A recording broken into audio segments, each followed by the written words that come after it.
محبت اور جنون قسط نمبر 21۔ تو یہ سب ہے وہ لوگ جو آپ نے سلیکٹ کیے ہیں۔ ہاں برخوردار، یہی ہے وہ لوگ۔ ویسے آپ کہہ رہے تھے کہ وقت لگ جائے گا، لیکن آپ نے تو 2 دن کے اندر سب انتظام کر لیا ہے۔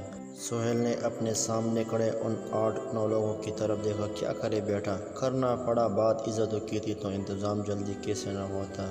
ہاں بالکل، اور آپ کا شکریہ، آپ نے یہ سب اتنی جلدی کر دیا۔ یہ 7 لوگ بہت انٹیلیجنٹ ہیں اور یہ ہر طرح کی مدد کر سکتے ہیں تم لوگوں کی۔ میں نے ان لوگوں کو تمہارا سارا پلان بتایا ہے، اور ان سب معاملے میں پولیس بھی کام آئے گی، لیکن پولیس کا کب کہاں اور کس استعمال کرتا ہے یہ ہم سب مل کر طے کریں گے۔ میجر نے کہتے ہوئے سہیل خان کی سنجیدہ چہرے کی طرف دیکھا۔ اچھا سہیل خان، تمہارا وہ دوست نہیں آیا؟ آیا ہے وہ بھی میجر صاحب، لیکن ہمیں وہ بیچ راستے میں جوائن کرے گا۔ جیسا آپ کو تو پتہ ہی ہوگا، اس کی شادی ہے اور آج مایو کا فنکشن ہے۔ ویسے تو اس کا وہاں ہونا ضروری ہے، لیکن ہاں پھر بھی وہ ہمیں جوائن کرے گا۔ میجر نے سہیل کی بات سن کر صرف اسبات میں سر ہلانے پر اکتفا کیا۔ چلو بیٹھو سب، اب ہمیں اور دیر نہیں کرنی چاہیے۔ سہیل نے سب کو گاڑی میں بیٹھنے کا اشارہ کرتے ہوئے خود اپنا رخ میجر کی طرف کیا۔ اچھا جی میجر صاحب، 1 منٹ رکیے، میں دیکھ رہا ہوں کہ یہ جتنے آدمی ہیں ان سب کے پاس گن ہے۔ کیا ایسا نہیں ہو سکتا کہ آپ مجھے بھی کوئی گن دے دیں؟ مطلب بس جسٹ فار سیکیورٹی۔ ابھی نہیں سہیل خان، لیکن ہاں اس بارے میں سوچا جا سکتا ہے۔ یہ ایک جنگل کے بیچو بیچ بنا ایک کھنڈر تھا، لیکن یہ کوئی عام کھنڈر نہ تھا۔ اس بات کا اندازہ اس کھنڈر میں وقفے وقفے سے ادھر ادھر ہوتے حویلیوں سے لگایا جا سکتا تھا۔ اور ہم نے ایک نظر سہیل کی طرف دیکھ کر پھر ان سب کی طرف دیکھا جو ہاتھوں میں گن پکڑے کافی چاقو چبند نظر آ رہے تھے۔ اس سب سے آنکھ بچھا کر ایک چھوٹے سائز کا تیز دار چاقو سہیل کی جانب بڑھایا اور پلکیں جھکا کر اس چاقو کو اپنے پاس رکھنے کا اشارہ دیا، جسے سمجھتے ہوئے سہیل نے نامحسوس طریقے سے اس چاقو کو اپنے پاس محفوظ کر لیا۔ دوربین سے ان سب پہرے داروں اور ان کی ایک ایک حرکت پر نظر رکھتے ہوئے وہ سب چاند کی روشنی میں دھیرے دھیرے دبے پاؤ اس کھنڈر کی طرف بڑھے۔ گہرا سناٹا اور بڑھتا اندھیرا۔ سہیل نے ہر طرف نظر گھماتے ہوئے اور ان کی گان میں سرکوشی کی۔ یار پتہ نہیں کیوں مجھے یہ سچویشن کچھ ہار مودی کی سین جیسی لگ رہی ہے۔ اتنے سیریس اور ٹینشن کے ماحول میں ایسی باتیں صرف سہیل خان ہی کر سکتا ہے۔ اور ہم نے کہا جانے والی نظروں سے اس کی طرف دیکھا۔ فکر نہ کر، تمہاری یہ ہارر مووی کچھ دیر میں ایکشن مووی کا روپ اختیار کرنے والی ہے۔ سو بی ریڈی فار۔ ہاں وہ سب میں جانتا ہوں، لیکن میں تو بس اس لیے کہہ رہا تھا کہ یار اگر تجھے اس ماحول سے ذرا بھی ڈر لگ رہا ہو تو گھبرانے کی ضرورت نہیں ہے، میں تمہارے پیچھے ہی ہوں۔ ادھر ادھر دیکھتے ہوئے اس نے خرم کی بات کو بیچ میں ہی کاٹا اور اپنی طرف سے بھاری تسلی دی۔ نہ چاہتے ہوئے بھی اس کی بات نے خرم کو مسکرانے پر مجبور کر دیا۔ اچھا بابا ٹھیک ہے، اب چلے۔ مسکراتے ہوئے اس نے آہستہ آواز میں سرگوشی کی۔ ہاں چلو دیر کس بات کی؟ وہ کھنڈر صرف دیکھنے میں ہی کھنڈر تھا، لیکن اس میں اندر جانے کا راستہ کہیں سے بھی نہ تھا۔ چاروں طرف کا جائزہ لینے کے بعد وہ سب ایک جگہ جمع ہوئے۔ اب کیا کریں گے؟ یہاں سے تو اندر جانے کا کوئی بھی راستہ نہیں ہے سوائے مین گیٹ کے، اور اگر ہم وہاں سے گئے تو سب لوگ ایک ساتھ الرٹ ہو جائیں گے۔ اگر ایسا ہو گیا تو مجھے نہیں لگتا کہ ہم میں سے کوئی زندہ بچ کر یہاں سے جا پائے گا۔ خرم نے سب کی طرف دیکھتے ہوئے کہا۔ ہاں ہمیں بھی کوئی راستہ نہیں ملا، اور واقعی سامنے سے جانا خطرے سے خالی نہیں ہے۔ ان سب کی باتیں سن کر سہیل دب سے زمین پر بیٹھ گیا۔ لو جی کر لو بات، آئے تھے ڈیج کا بیڑا ہار کرنے، مگر یہاں تو اپنی ہی جان کے لالے پڑ گئے۔ او خدا مدد کر۔ دونوں ہاتھوں ہوا میں بلند کرتے ہوئے اس نے اپنا منہ آسمان کی طرف کر کے دعائیں دی۔ تبھی اوپر سے نیچے آتے اس کی نظر بھٹکتی ہوئی ایک جگہ ٹھہر گئی۔ تیزی سے اٹھتے ہوئے اس نے غور سے اس جگہ کی طرف دیکھا۔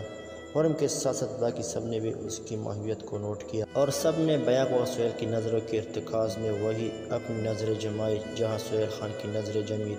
یارو مجھے تو یہ کوئی کڑکی لگتی ہے۔ تقریباً 10 فٹ کی اونچائی پر بنی ایک جگہ کو غور سے دیکھتے ہوئے اس نے سب کی طرف دیکھا۔ لگ تو مجھے بھی ایسا ہی ہو رہا ہے۔ خرم نے سہیل کی طرف دیکھتے ہوئے اس کی بات کی تائید کی۔ لگ تو ہمیں بھی کڑکی ہی لگ رہی ہے، لیکن اس کی اونچائی دیکھو کیسے چڑھے کہ ہم سب۔ ہمارے پاس تو کوئی سیڑھی بھی نہیں ہے، اور کیا پتہ یہ کھڑکی لاک ہو۔ اندر سے اس کھڑکی کی طرف دیکھتے ہوئے ان میں سے ایک نے اپنے خیالات کا اظہار کیا۔ ہاں بایا، میں بھی یہی سوچ رہا تھا۔ ان میں سے ایک بھاری بھرکم اور لمبے چوڑے وجود کے مالک نے بھی اپنے خیالات کا اظہار کیا۔ سہیل نے ایک نظر اس کی طرف دیکھا، لیکن پھر ایک خیال کے آتے ہی وہ بجلی کی تیزی سے اس کی طرف بڑھا۔ بایا، جو تم سنگ ہو تو پھر کیا ہم؟ سہیل خان نے اس کے دونوں ہاتھ پکڑ کر اس کی آنکھوں پر پیار بھری نظروں سے دیکھا، جس پر اس نے لمبے چوڑے وجود کا مالک ہونے کے باوجود سہیل خان کی طرف چپٹا کر دیکھا۔ کیسی باتیں کرتے ہو بایا تم؟ جھٹ سے سہیل خان کے ہاتھوں سے اپنے ہاتھ چھڑا کر وہ 2 قدم پیچھے ہوا۔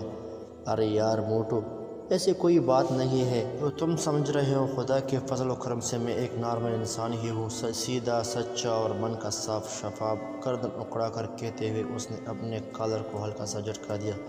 دیکھ یار ہورم، اس موٹو کو چھوڑ کر وہ تیزی سے ہورن کی طرف بڑھا۔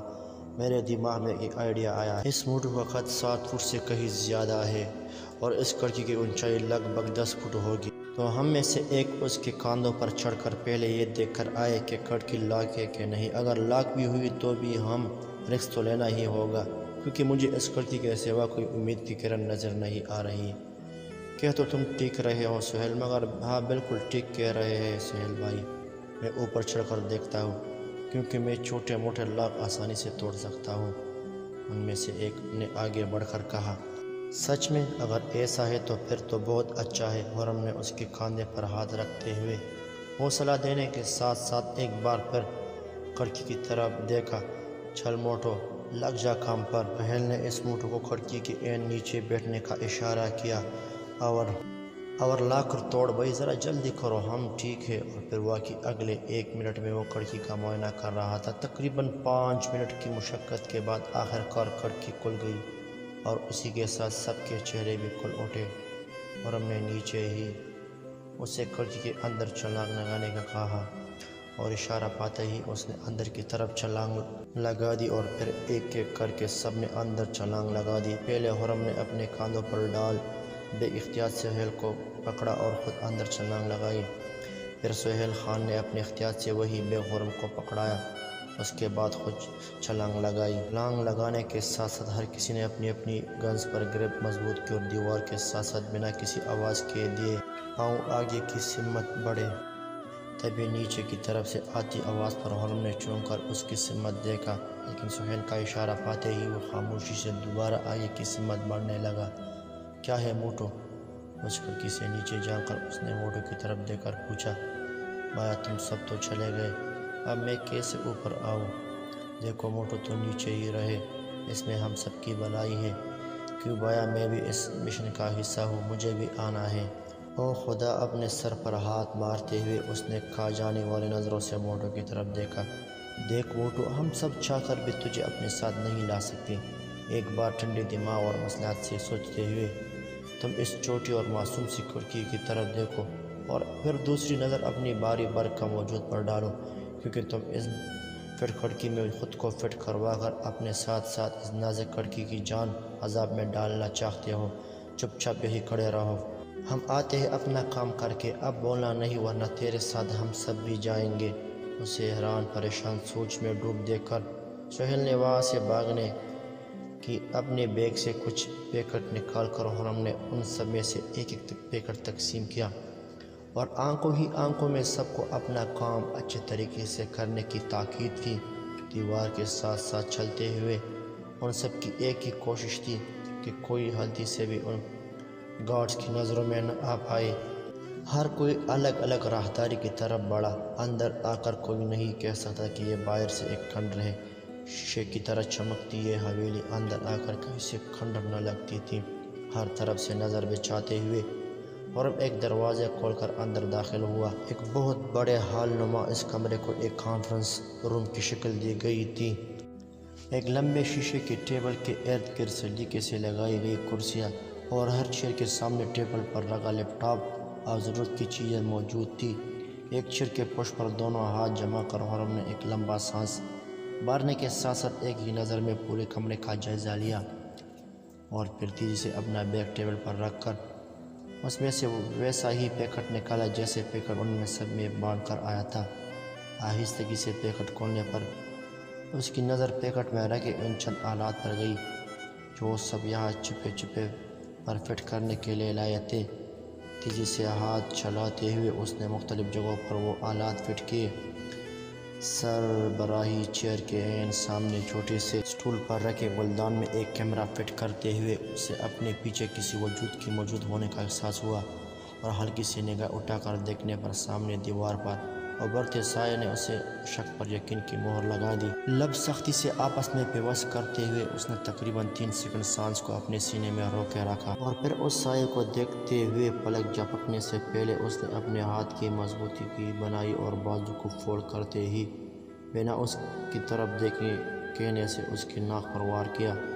اس سے پہلے کہ وہ آدمی چلاتا اور غصے میں اپنی گن چلاتا، خرم نے تیزی سے مڑتے ہوئے اس کی گن والے ہاتھ کی کلائی کو پکڑ کر مروڑا، اور ایک جھٹکے سے اس کی پشت کو اپنی طرف کرتے ہی دوسرا ہاتھ مضبوطی سے اس کے منہ پر جمایا۔ ایک بار زور سے ان کی آنکھیں کھول کر بند کرتے ہی ایک جھٹکے میں وہ مارشل آرٹ میں سکھائے گئے خاص انداز میں اس آدمی کی گردن توڑ چکا تھا۔ تقریباً آدھے گھنٹے کے بعد اپنا کام ختم کر اسی کھڑکی سے سب نے چھلانگ لگائی، اور اس کے ساتھ حرم نے سب کو واپس چلنے کا اشارہ دیا۔ 1 منٹ حرم، ہم جب آئے تھے تو 11 لوگ تھے اور اب ہم 6 ہیں، باقی 5 کہاں ہے؟ حرم نے اپنا ہاتھ اس کے کندھے پر رکھ کر ہلکا سا دبایا۔ وہ ہم سے کل ملیں گے اور یہی ملیں گے، اسے سمجھاتے ہوئے اور فی الحال چپ رہنے کا اشارہ کرتے ہوئے حرم کی نظر اس کے کف پر گئی جس کا ایک حصہ خون سے رنگا تھا۔ اوہ، تو اس کا مطلب یہ جنابی کوئی نہ کوئی کارنامہ سر انجام دے کر آ رہے ہیں۔ کہانی جاری ہے۔ مزید اس طرح کی کہانی دیکھنے اور سننے کے لیے ہمارا چینل سبسکرائب کیجیے اور اپنے دوستوں کے ساتھ ضرور شیئر کیجیے۔ شکریہ۔